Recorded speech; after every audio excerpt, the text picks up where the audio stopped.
Audiobooks presents The Wonderful Wizard of Oz by L. Frank Baum.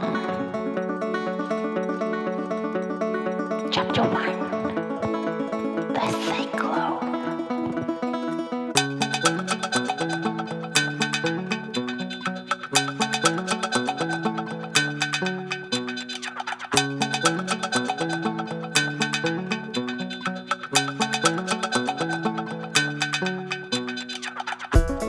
Dorothy lived in the midst of the great Kansas prairies with Uncle Henry, who was a farmer, and Aunt Em, who was the farmer's wife. Their house was small, for the lumber to build it had to be carried by wagon many miles. There were 4 walls, a floor, and a roof, which made one room. And this room contained a rusty-looking cooking stove, a cupboard for the dishes, a table, 3 or 4 chairs, and the beds. Uncle Henry and Aunt Em had a big bed in one corner and Dorothy a little bed in another corner. There was no garret at all and no cellar, except a small hole dug in the ground called a cyclone cellar, where the family could go in case one of those great whirlwinds arose, mighty enough to crush any building in its path. It was reached by a trap door in the middle of the floor, from which a ladder led down into a small, dark hole.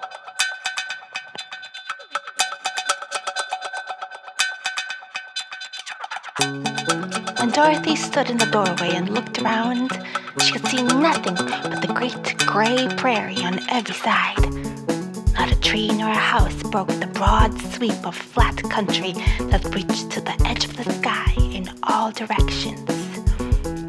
The sun had baked the plowed land into a gray mass with little cracks running through it. Even the grass was not green, for the sun had burned the tops of the long blades until they were the same gray color to be seen everywhere. Once the house had been painted, but the sun blistered the paint and the rains washed it away, and now the house was as dull and gray as everything else. When Aunt Em came there to live, she was a young, pretty wife. The sun and wind had changed her, too. They had taken the sparkle from her eyes and left them a sober gray. They had taken the red from her cheeks and lips, and they were gray also. She was thin and gaunt and never smiled now.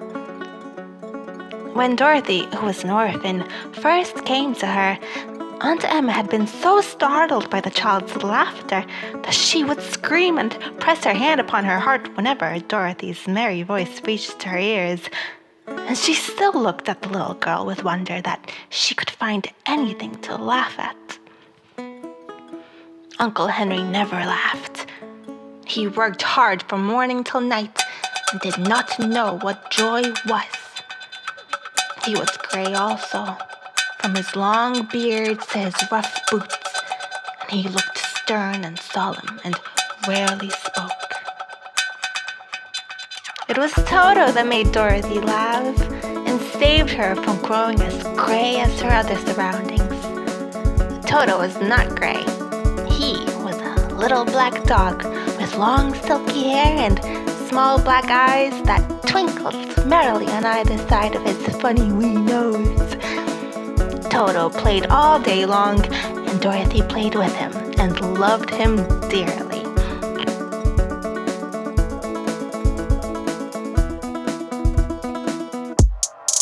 Today, however, they were not playing. Uncle Henry sat up on the doorstep and looked anxiously at the sky, which was even grayer than usual. Dorothy stood in the door with Toto in her arms and looked at the sky, too. Aunt Em was washing the dishes. From the far north, they heard a low wail of the wind. And Uncle Henry and Dorothy could see where the long grass bowed in waves before the coming storm. There now came a sharp whistling in the air from the south. they turned their eyes that way, they saw ripples in the grass coming from that direction also. Suddenly, Uncle Henry stood up. There's a cyclone coming, Em!